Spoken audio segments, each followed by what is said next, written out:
Good afternoon to our viewers in Germany, and good morning to our viewers in the United States.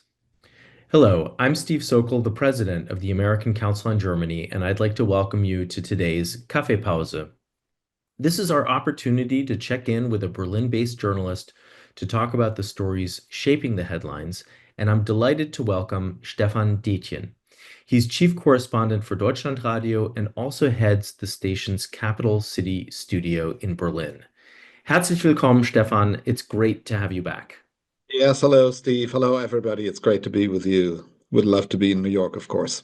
Well, we will do this at some point in person, and we'd love to have you in New York. You have a standing invitation, but I really appreciate your taking the time today on a very busy news day when it comes to German politics to have a conversation with us. Earlier today, of course, the coalition agreement between the Christian Democrats and the Social Democrats was signed. It was, from what I understand, a rather festive event in Berlin at the Gasometer in Schöneberg. And of course, it's expected that tomorrow Friedrich Merz will be elected as chancellor by the Bundestag. So, with these developments, what's the mood like in Berlin today, in political Berlin? I would say the mood is Steve, is relief. Finally, we have a new government. It's also a relief that we are seeing that the constitutional system of Germany is working. Uh, the time that passed since the election on February 23rd, the time this coalition needed to form its coalition to finalize its coalition treaty is comparatively a short time. So we were seeing people living up to their responsibility. We are seeing the system, the constitutional system, producing a new government in Germany. And if we are looking into other countries, we are seeing that this is not or that there are good reasons to appreciate that. If we are looking in our neighboring country, France, we are seeing how difficult it is to form a government, to form coalitions. In Germany, once more, this worked. And we are seeing a smooth transition from the old to the new government, of course, because parts of the government, the Social Democrats, are remaining. One party is remaining, but also we know, looking into the United States, we know that smooth transitions in democracies are not as normal as it used to be for decades or generations. Mhm. Now, of course, the governing partners, right, the future partners, the CDU, the CSU, and the SPD, have a very narrow majority in the Bundestag. They have 328 of the 630 seats.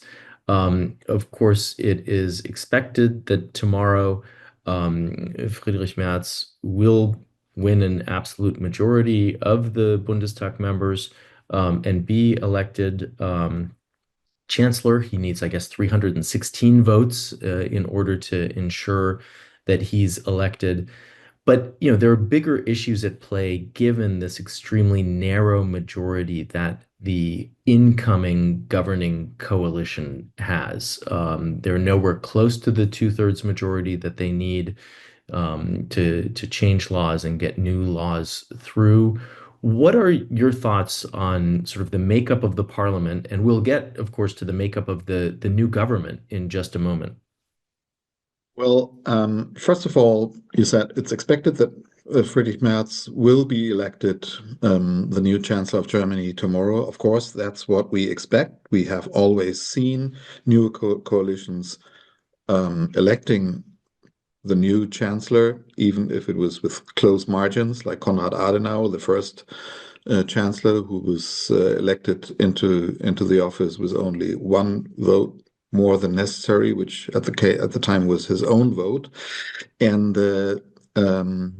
just before we met, I found myself looking into the German constitution, wondering what's happening, what will happen if he doesn't get the necessary majority. And this indicates that I take it not as granted as it might seem that he will get this majority tomorrow. It's 11 votes, the new coalition, even though these coalitions between the formerly two biggest parties of the country, CDU, CSU, and SPD, were called große Koalitionen, the big coalitions.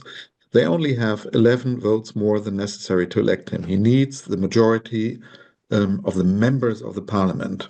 So 11 votes missing, and he won't be elected, at least in the first round of this election. And I wouldn't completely neglect the possibility that he fails in the first round the necessary vote, because 11 members in this coalition, there is a lot of frustration.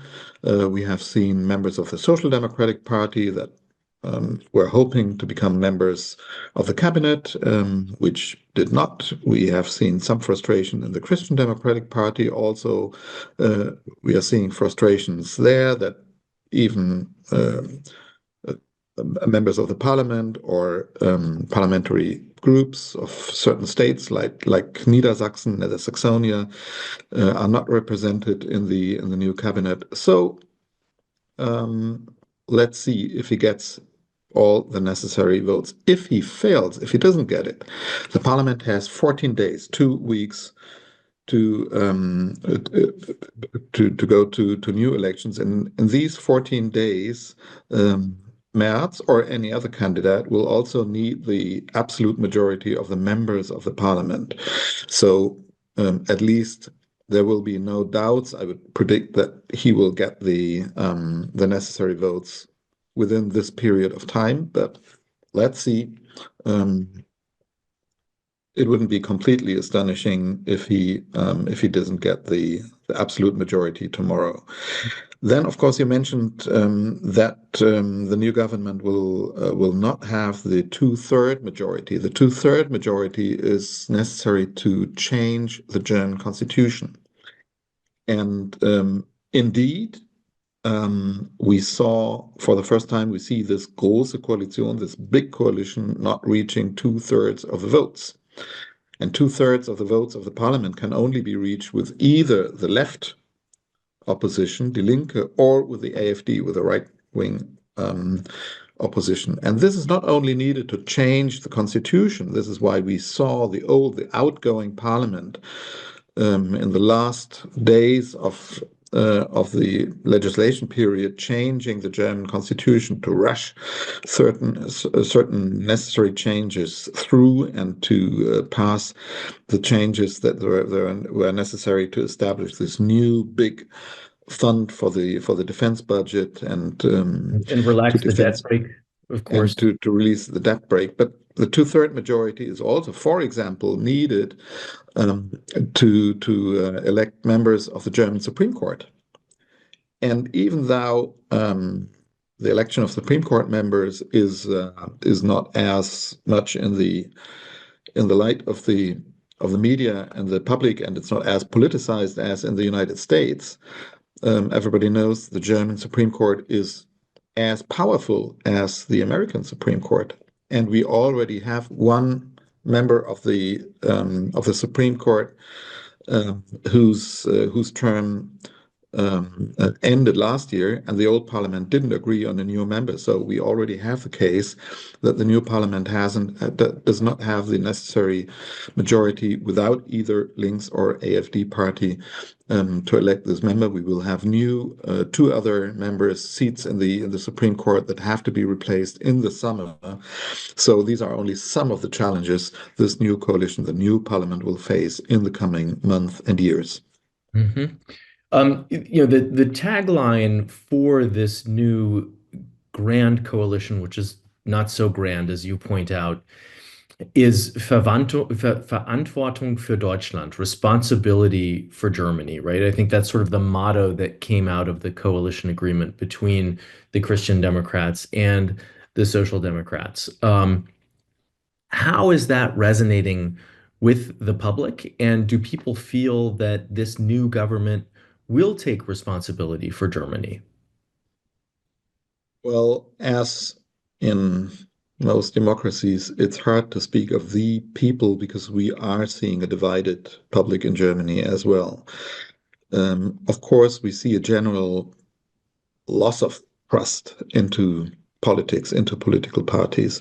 But I think this government has a chance. And I think we are seeing people that are ready to take responsibility. We are seeing people that are deeply connected and committed to the democratic system, to the values, and to the mechanisms, to the constitutional mechanisms of the democratic system in Germany. So I think they are taking responsibility. They know what their responsibility is. They know what the task is. They are experienced people. They all um, are in politics since a long time, even though we shouldn't forget that this is the first time that the Chancellor, Friedrich Merz, is taking a government position. He has never been in any government position before, but he is surrounded by experienced people. Even though we might talk about that in a moment, he called into his cabinet a row of people who haven't been in government positions before, who are outsiders in the political system, even. But I think it's a cabinet, it's a coalition of responsible people, of experienced people who know about the challenges they are facing.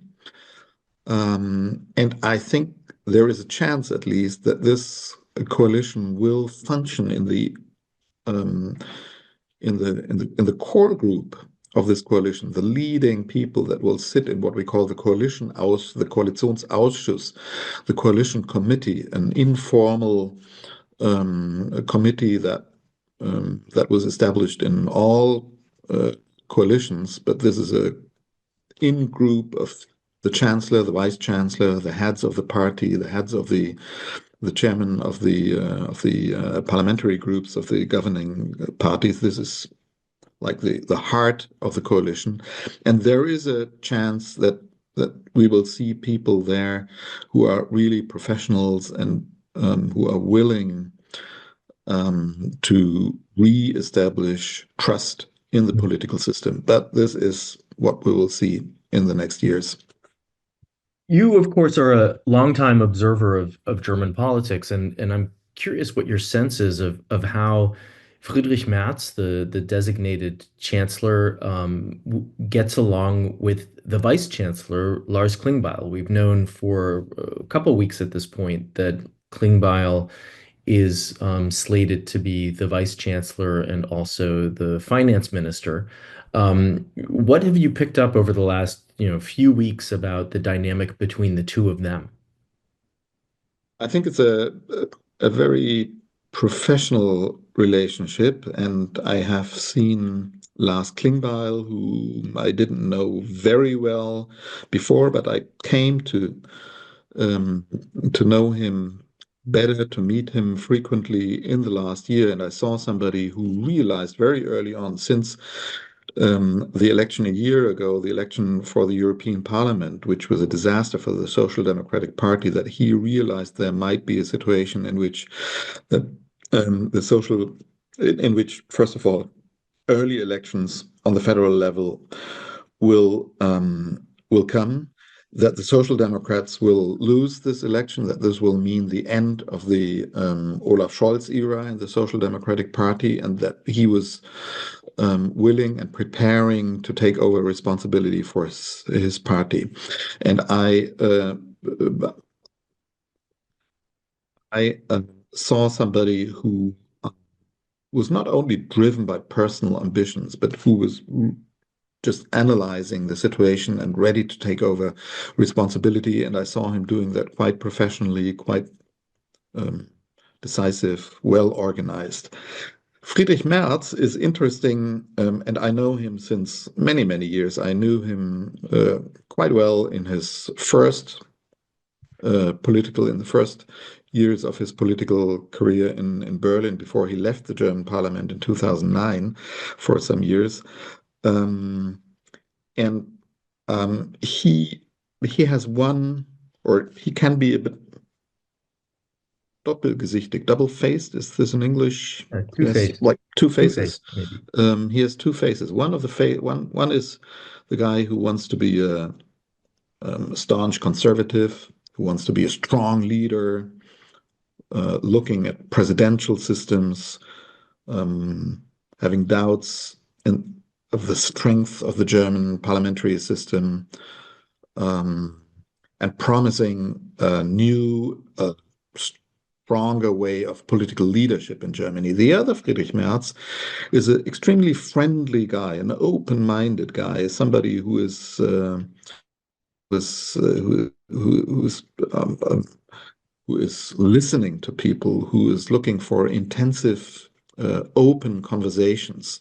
And if we will see him as a chancellor, as the second one, as the one who is leading a coalition, who is approaching his coalition partners open-minded, who is looking for open, frank conversation, who is ready, who is able to build an atmosphere of trust in the coalition, then he will be he will be a successful chancellor. He will have a good relationship with Lars Klingbeil, and in a funny way, he will be uh, in the footsteps of his big adversary, Angela Merkel, as a Mhm. kind of a master of compromises, which are necessary, which are absolutely necessary in the German political system. In the German political system, as a chancellor, you need to be the master of compromises. No other way of governing this country. You have to start achieving compromises in your coalition. You have to convince the parliament of these compromises. You have to convince your political party of these compromises. And finally, you have to look for compromises in the Bundesrat, in the second chamber of the parliament, with a diverse political landscape, different coalitions on the Ebene of the Länder, of the states. Yeah. So if he turns out to be a master of compromises, like Angela Merkel was at the time, then he will be a successful chancellor. I mean, just a side note to that, I thought it was interesting to read over the weekend that Angela Merkel is planning to be in the Bundestag tomorrow when Friedrich Merz is elected, sort of seated in the VIP gallery, if you will. Given some of the tensions between Merkel and Merz, that was not necessarily a given. And so it's interesting that she has said that she wants to be there Yes. for Mhm. this moment. Yeah. Yeah. Um, what I mean, I guess, do you have any comments on that? Or No, I mean, the story is absolutely amazing. The story of these two, of the interaction, of the rivalry between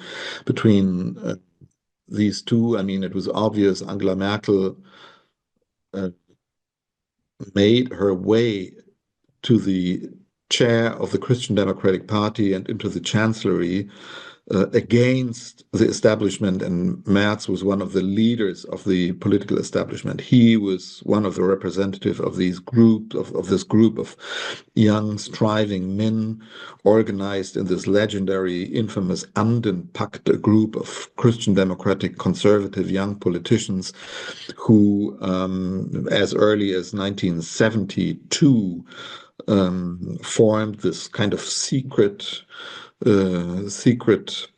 pact of this secret group in the Christian Democratic Party, and they were sure that one of them would one day become the successor of Helmut Kohl um, as the godfather of the Christian Democratic Party for a long time. And then reunification happened. Then Angela Merkel appeared on the stage, and most of them believed that she would be a figure only for a period of some years to heal the party, to to overcome the crisis of the Parteispendenaffäre, of Mhm. the affairs around Helmut Kohl, but Yeah, that then much earlier a time would come when one of them, like Friedrich Merz, would become the new chair of the party and the new chancellors. And it took many years longer, but finally here we are. Nobody could have expected this, so it's an amazing story. yeah, it Can really be is a Netflix. It can be. It's a story for a Netflix series one day. yeah, it could be. It could be. Other stories that are going on have to do with the way in which the cabinet has come together. We've known for a little bit more than a week or so who the key Christian Democrats are who will be in cabinet positions. But it wasn't until today that we found out sort of the final list of who would be in the cabinet from the Social Democrat side. It's been clear that Lars Klingbeil would be vice chancellor and finance minister. That became clear already, a week or so ago. Um, and he seems to have gotten it all right in those two roles, but also staying on in a party leadership role. His Mm. co-head of the SPD, Saskia Esken, doesn't seem to have any role in the cabinet, and a number of people who played a role in the previous traffic light coalition in the Ampel are not to be seen either. People like Hubertus Heil, the Minister of Labor, Nancy Faeser, Svenja Schulze, Clara Geiwitz, they're all gone, and Klingbeil has brought in a whole new team, um, also a number of younger people. Can you talk a little bit about what you see on the Social Democratic side in terms of these positions that are being filled? And then we can talk a little bit about the Christian Democrats as well. Well, on the social democratic side, we are seeing a complete change of generation, a generational change in the social Democratic Party. It's only Boris Pistorius, the very popular Minister of Defense, who is staying on. Other big figures of the Social Democratic Party are stepping aside, like, for example, Hubertus Heil, a former general manager, Generalsekretär of the party, longstanding Minister for Labor and Social Affairs. And we are seeing a row of new politicians appearing, some young women um, appearing who we don't know very well until now. So there are a lot of new faces in the Social Democratic Party. On the Christian Democratic side, and in general, I think we are seeing two developments which are remarkable in this cabinet. The one is this change of generations and the new faces. We are also seeing in the Christian Democratic Party those whom I mentioned that are coming as outsiders or are Mhm. re-entering politics, like Friedrich Merz, who was an outsider for many years, who left politics, like the new Minister for Economy and Energy, Katharina Reiche, who had left politics, I think, more than 10 years ago, a former East German member of parliament. Then she was a manager of an energy company. By the way, she is the spouse or her new boyfriend is the former Minister of Economy, a former star in German politics, Karl Theodor zu Guttenberg, who lived in the United States after a remarkable scandal and after giving up his forced to give up his political career. So we are seeing Katharina Reiche, we are seeing a minister for digital affairs and digitalization and modern state, Wildenberger, who is a manager of a electronics wholesale company, somebody from the business world as well. So we are seeing Friedrich Merz expressing his belief that it's a good idea to implement some people from the business world, from outside the political of the from outside the inner circles of politics into his cabinet. It will be interesting to see how this works out because we shouldn't forget that as I mentioned, the German system is very different from particularly the American presidential system. As a minister, they have a high degree of own responsibility for their ministry. They don't, they are not forced to follow the instructions of the chancellor all the time.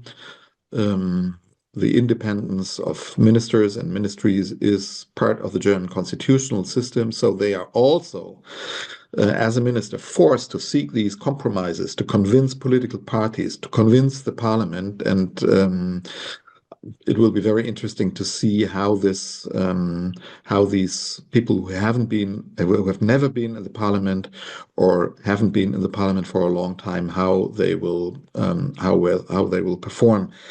in this cabinet. And the other remarkable decision of Friedrich Merz in forming his parliament is the way he organizes foreign policy. Hmm. He is a foreign policy chancellor. It's evident that he seeks his role mainly as somebody acting in the international arena, somebody giving answers to the to the challenges in the international arena. For the first time since 60 years, it's unbelievable. For the first time since 60 years, we are seeing the foreign ministry and the chancellor coming from the same party. For 60 years, we have seen coalitions in which the chancellor and the foreign minister came from different parties, Yeah. and the foreign ministry was mostly like an antidote um, uh, to the chancellor. We've seen that all the time. So for the first time, there is a chance that we see a very loyal new foreign minister, Johann Wadefuhl, a very highly respected member of the parliament, of the foreign committee of the parliament, but somebody who definitely will not seek to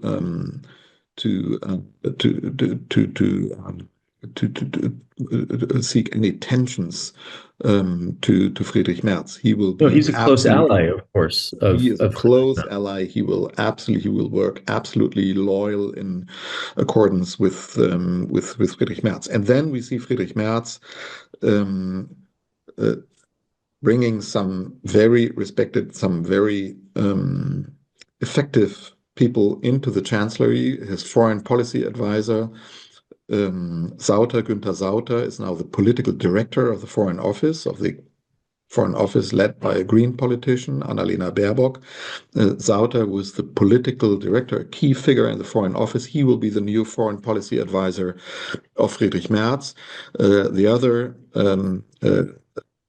highly important position in the Chancellery is the advisor on European affairs.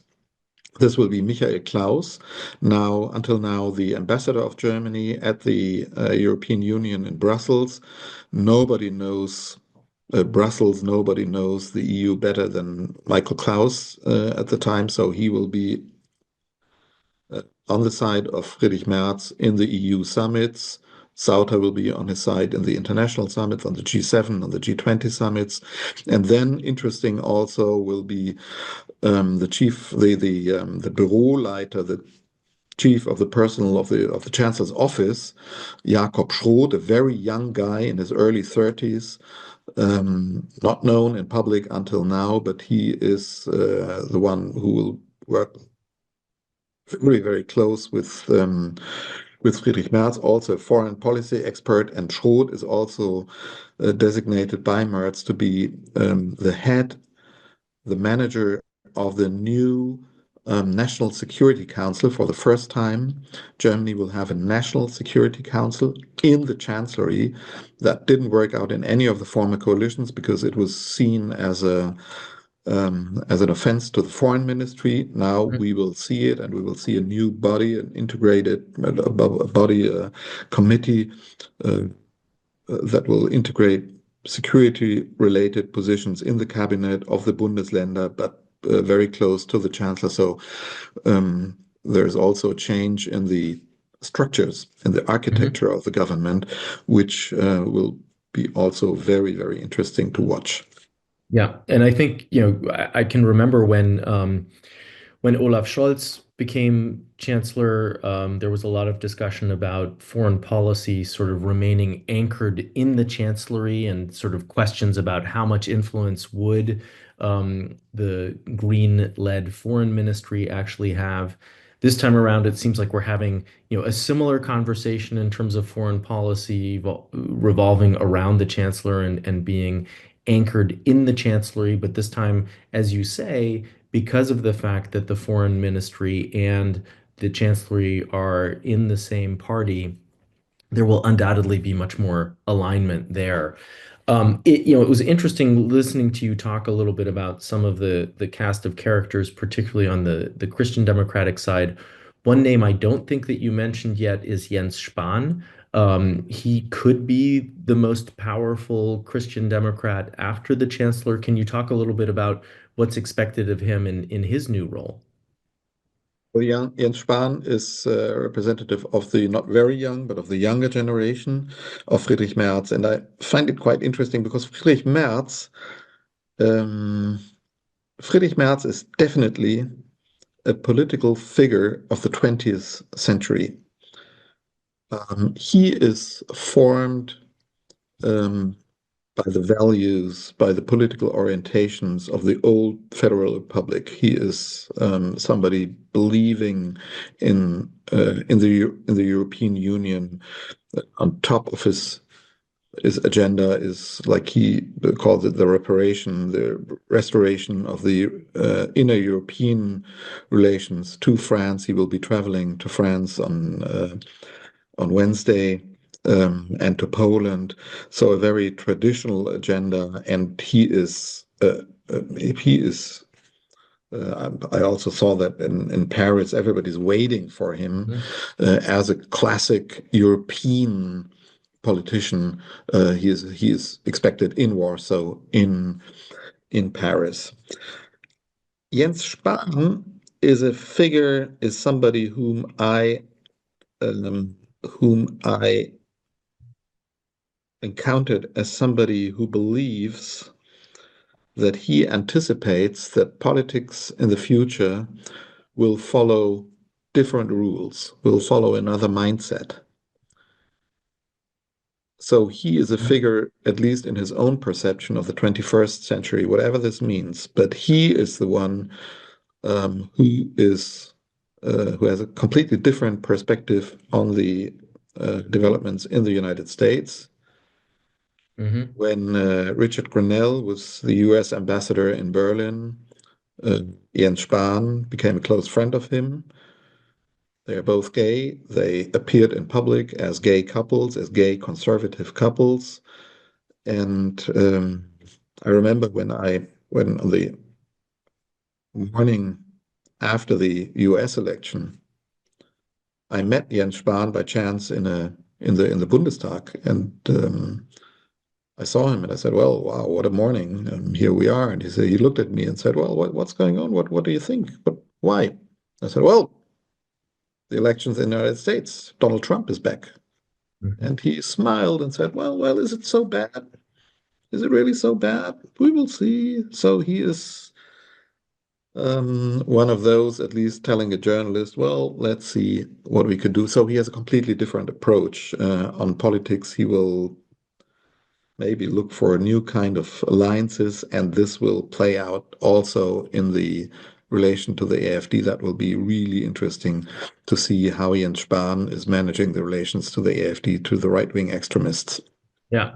I mean, that will be interesting because there has been some criticism of him because he's made some overtures towards the AfD. And that's actually a great segue to something else that I wanted to ask you about. Of course, as I think most of our listeners will remember, the AfD came second in the elections in February. They won nearly 21% of the vote. And just last week, the Alternative for Germany was designated as a right-wing extremist group by the Federal Office for the Protection of the Constitution. This has led to a lot of reactions, including reactions from the United States, from none other than the U.S. Secretary of State Marco Rubio. We can talk about that in just a minute, but I would really like to hear from you about this decision or designation by the Federal Office for the Protection of the Constitution, and how the response to that has been. Yeah, um, Federal Office for the Protection of the Constitution, the reasons they gave are remarkable. And it's a more than 1,000 pages document, and it's not fully known so far. At least I didn't have a chance to read it. It's a secret document. I heard that that it's circulating somewhere. I didn't see the full document, but I saw excerpts from it, and I saw the main arguments they had, and they are in a certain, I wouldn't say contradiction, but they are not, um, they don't completely equal the discourse, the mainstream discourse on the AfD. The mainstream discourse on the AfD is the AfD is an anti-democratic party. It's a new kind of fascism.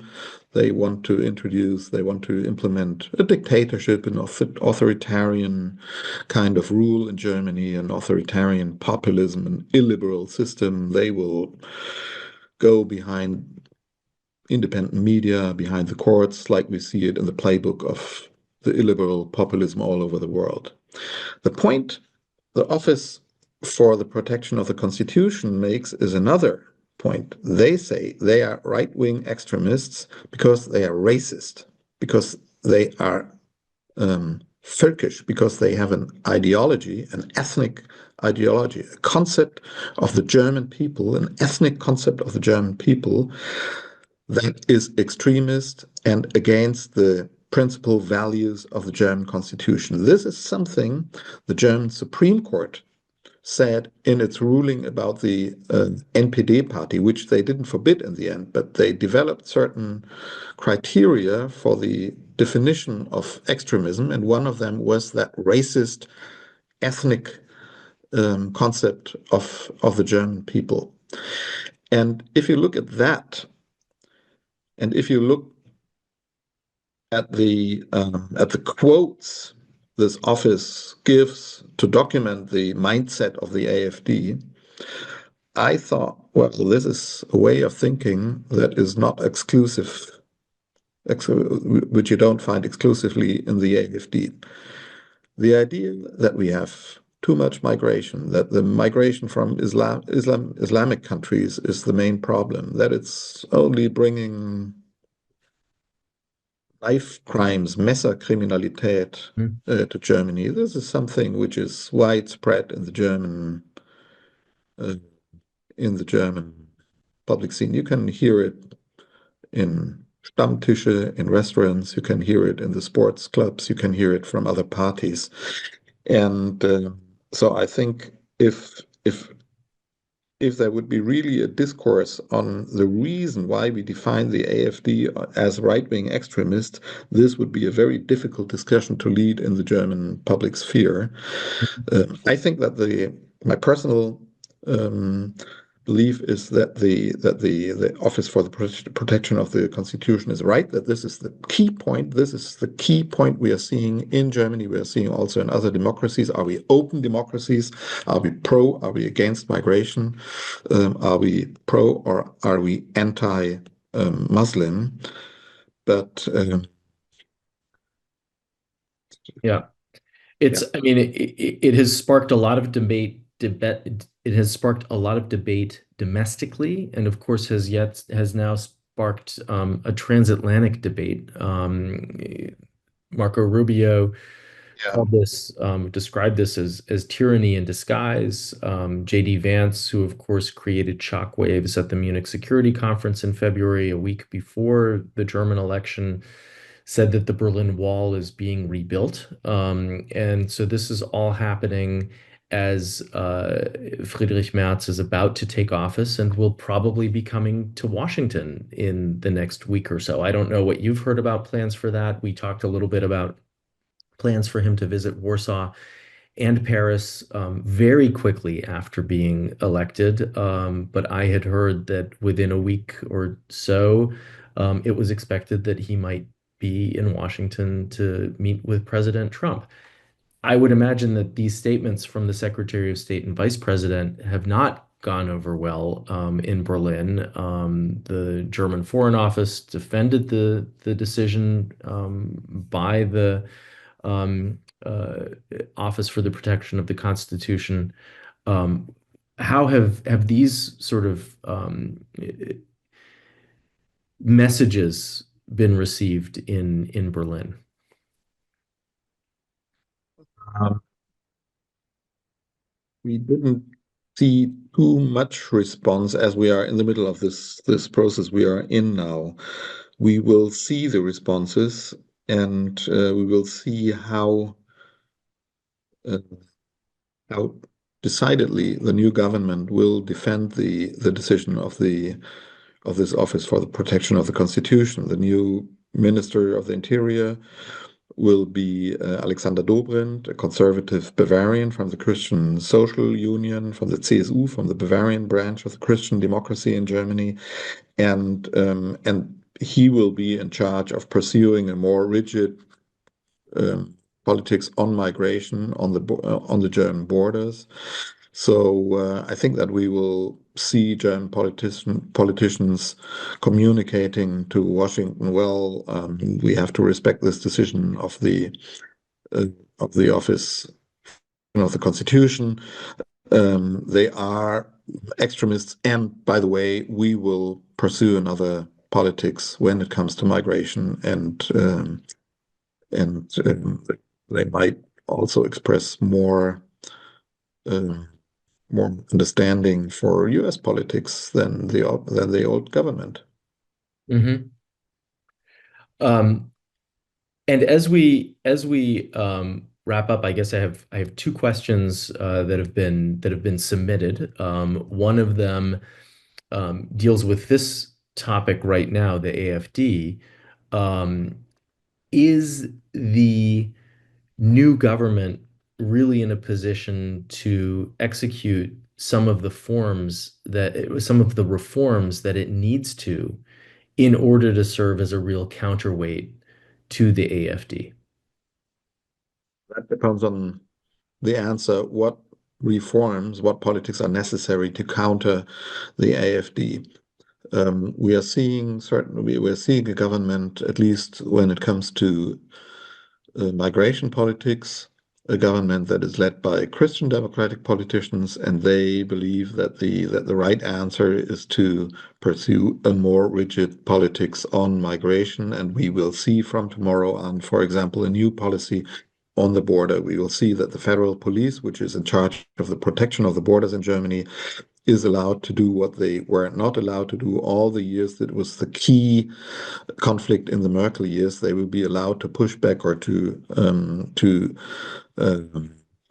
uh, to refuse the entrance for asylum seekers on the German borders. It's not clear how exactly they will do that according to European law standards, whether they will risk of being sued in the European courts, whether they will risk conflicts with the neighboring states, whether we will see anything like aggressive pushbacks on German borders, but they claim that they will really change the politics on the German borders, and that this is something um, that will be an answer, that will be an effective means to counter the rise of the right-wing extremists in Germany.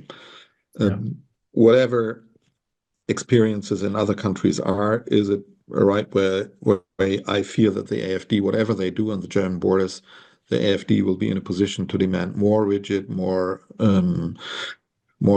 other measures in the United States. We saw how this ends in the call to build walls and higher walls and so on. But at least this is the answer, the attempt of this government, and I'm curious to see how this will work out. I think that still, on one hand side, the most effective way to counter the AfD is to form a government that is working well, that Mhm. rebuilds trust.